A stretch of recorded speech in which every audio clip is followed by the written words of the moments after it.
Okay, hello. So to today's podcast, I've got John Brown on the phone with me. John is the CEO of Brown Golf Management Group. John owns, operates, and manages golf courses around the country, primarily along the East Coast, and he's kindly agreed to come on with me and provide his insights about the state of the golf industry.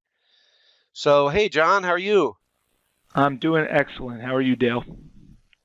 Doing great. Doing great. Thanks for coming on with me. I appreciate it. Oh, my pleasure. My pleasure. I would be remiss if I didn't ask you a little bit about how that tournament ended at Augusta, the Masters. What do you think about Tiger Woods? What a fantastic last day. I mean, you can't beat what we saw yesterday. I mean, just the drama, the emotions. It was fantastic. Is that going to increase business, John? It already did. I mean, the fact that the Masters was in the morning, which obviously is unique for the Masters, all of our driving ranges were full about 4 o'clock. So it already did. I mean, I was all geeked up when I saw that. I wanted to go out and play golf myself. So obviously Tiger's great for golf, and that was wonderful to see. So I want to get into a little bit about what this podcast is about. So the podcast is about how operators are adapting to the modern consumer. So we're going to focus on the golfer. And obviously a golfer is a consumer, so there's, certain trends going on out there. And, we've spoke in the past about, that golf operators in general are a little behind the times. But I wanted to kind of tap into your knowledge and get into this a little bit. So from your perspective, how tech savvy is today's golfer, and how are you aligning what you're doing with that? Absolutely be happy to speak on that. Well, we have 28 golf courses, Dale, and of those 28, two are private clubs, and 26 are either a hybrids or daily fee or semi-private golf facilities. So there's really a need for us to be able to reach our customer base, understand who our customers are, and communicate with our customers and give them platforms that they'd like to book tee times. And the bottom line is the phone is an instrument of communication for everyone, well outside of making calls, and just the technology advances in recent times by companies like yours of collecting data and being able to book tee times via text message make it very easy for customers to book quickly, and to do it without having to pick up the phone and actually call somebody. So the importance and the focus for us on that instrument has been tremendous over the past 12 months or so, and we continue to see more and more tee times being booked via text message every month. You know, operators obviously tend to vary in different age groups, but I mean, obviously you're a pretty young guy, so you probably look at things a little bit differently than some other operators. I think that gives you a big advantage in helping to support operators. Um, so if we can regress a little bit maybe and get into what is your background, um, if you don't mind. Sure, absolutely. I've grown up around the golf business my entire life. My father was a head golf professional. I've worked at golf facilities since I was a young child and picked up a lot of, just a lot about the industry through osmosis, being around it. And it's been a passion of mine. I played college golf, and when I entered the workforce, it was fairly natural for me to enter the golf management arena. We started our company, Brown Golf, in January of 2011, so we're in our ninth year now of business.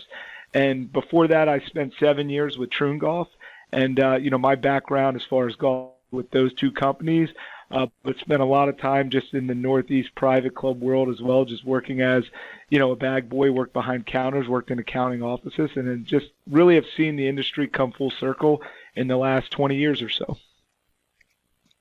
Yeah, that's awesome. So you were with Troon, I believe, right? Correct? Did you just say that? Yes. Okay. So, when you add your years up, I believe it's around 15 years, as far as working with golf course management companies. So there's a lot that has changed since then. The iPhone wasn't even around back then. Everything now is really revolves around the mobile phone. And, the average person stays on the phone, mobile phone, whether it's checking email or text messages or whatever, over 4 hours per day. And that's about the time that someone spends on the golf course. So obviously there's some time being displaced. It makes a lot of sense to be able to connect to golfers in as many ways possible through that mobile phone. And I've always been impressed with how quickly your team picks up on that and focuses on that. So kudos to you guys. Thank you. You bring up customer data when we talk. That seems to be a big, huge focus point for you guys. And I can get into the reasons why we feel it's important, but I would like to get your perspective on why customer data is so important. I think customer data is at the crux of the most important issue in the golf industry for operators. The reason I believe that is, I think we've taken, for lack of a better word, a little bit of a lazy approach in filling our tee sheets and relying on, third-party tee time distribution companies to fill our tee sheets for us. And we really need to put that onus on our golf courses and our operators. The best customer that we could possibly speak with in any marketing capacity is the person that has been at our checkout counter and has played our golf course. And so many times golf operators check that person in, send them off to play their round of golf, but have zero ability to communicate with that customer after the fact. And we just think that's not the right way to do business. It's not the right way to control your customer data, understand your customer's needs, and frankly, continue to market and speak to your customers. So every single month, our company takes the approach that we want to grow our reach channels. We want to continue to market to those reach channels. And we want those customers that are playing our golf courses to become loyal to our clubs and not to other platforms for booking tee times. So let's get into that a little bit. So do you have any specific strategies that you use that's worked for you that you care to share to help empower your operators to get more business direct versus going through third parties? Because it's attractive for golfers, to look for discounts. So how do you go about doing that? Sure. We take an approach that's similar to how customers buy in other major arenas, whether it's Amazon or Hotwire.com or Hotels.com, whatever it may be. There's really two things customers are looking for. They're looking for the best price, and they're looking for convenience. And that's really the focus of what Brown Golf does, and our partnership with GolfPay obviously helps us assist in that strategy, which is, we want to offer the best price to our customers, to our golfers, whether they're calling our golf shop or going to our website, but we also want to offer the most convenient platforms for booking tee times, which our partnership with GolfPay has allowed through our text message technology bookings, through our web chat bookings, through our internal voice recognition bookings, all different technology applications that allow us to collect customer data and allow the customer to book tee times very easily. It's easy. It's simple for us. It's best price, convenience. It's what we market. It's what we promote. And it's what, our company's about when it comes to tee sheet management. We've done some studies on this, and obviously there's always going to be, the guy that sits on their computer waiting for one of those trade times to open up at maybe one of their favorite courses, if they're lucky enough to catch that. So there's always going to be discount seekers. But what's really been exciting for us is to see how attractive convenience is more and more and more to consumers and golfers. So, well, they may if everything is equal, they're definitely going to go down the track of convenience. And if it's more convenient to do business direct, they're going to go that route because they already prefer to do that. I mean, everyone likes to go direct when they can. But obviously, if it's not very convenient, then, the third party sometimes becomes appealing to that golfer. So by really making that customer experience, like you said, once they get to the course, really solid and provide a lot of convenience from the standpoint of communication and booking, that's going to really pay dividends, I think, in terms of your previous answer about customer data, generating a lot of customer data, and obviously higher green fees overall. Hey, the last thing I want to get into a little bit, about your company and Brown Management. Tell us about Brown Golf Management and how you're different than, let's say, other management companies out there. How do you differentiate yourselves? I think our company is a creative golf company. And what I mean by that is we were born kind of out of a different inception than most of the other management companies out there. And what I mean by that is in January 2011, we had the opportunity to branch off with some venture capital money and go out and purchase golf facilities and then start to operate them and own the cash flow of that facility. So whether they made money or lost money.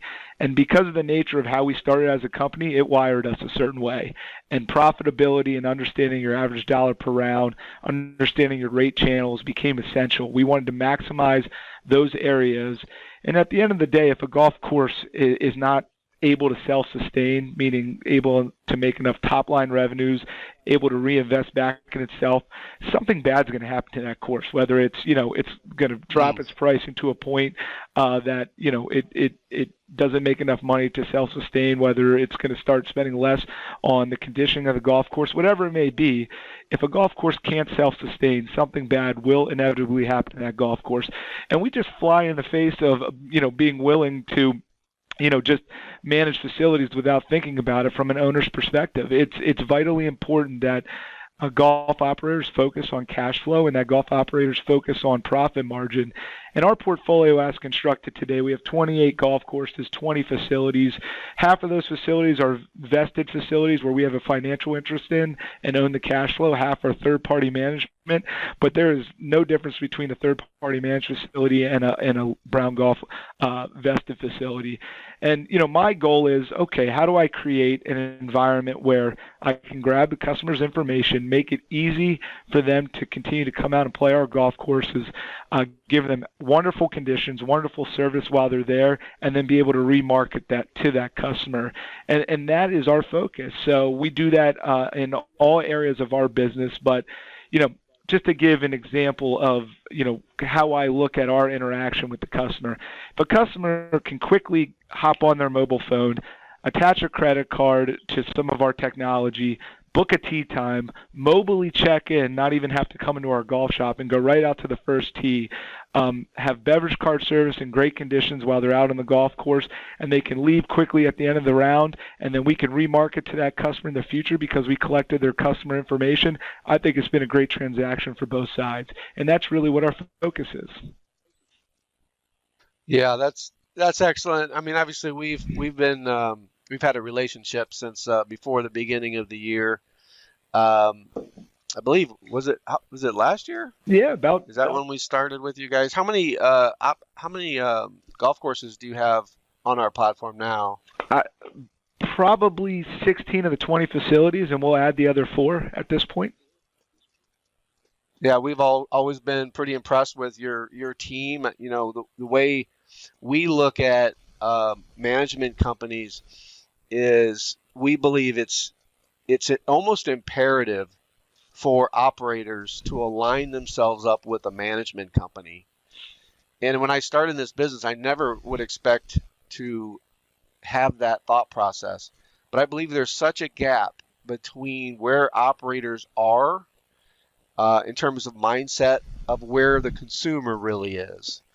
The consumer is so far ahead technology-wise, and I think that divide is only getting bigger, and that is the biggest problem the way we look at it in the golf industry. Is there's such a huge divide where a management company that's more forward thinking like Brown that can come in and bring them up to speed rather quickly and start to fill in that gap. So we really appreciate the opportunity of working with you, and I appreciate your time today, and thanks for being on with me.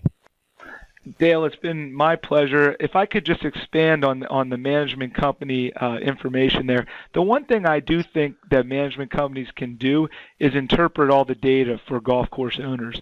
And that's really important for a golf course owner to understand what's happening at their facility level and to really take that information and make the right decisions as the owner of a golf course. And the way I would do that if I owned a golf course is I'd put my club out for RFP. I'd meet with 5 to 6 companies, narrow it down, figure out which company I trust and which company I felt like could provide the best data and I could partner with. And I think that's the best way for a golf course owner to move forward. And our relationship with GolfPay has been excellent to date. I first met you, 18 months ago or so, and I was really impressed by the technology leaps you had made so far. And since then, every single day, you start to give me more information about what your company's doing, and it's only going to make our company better. So I appreciate the relationship. All right, kudos to you. Appreciate the time today. And John, thank you, and we'll talk soon, okay? Thanks, Dale. Appreciate you.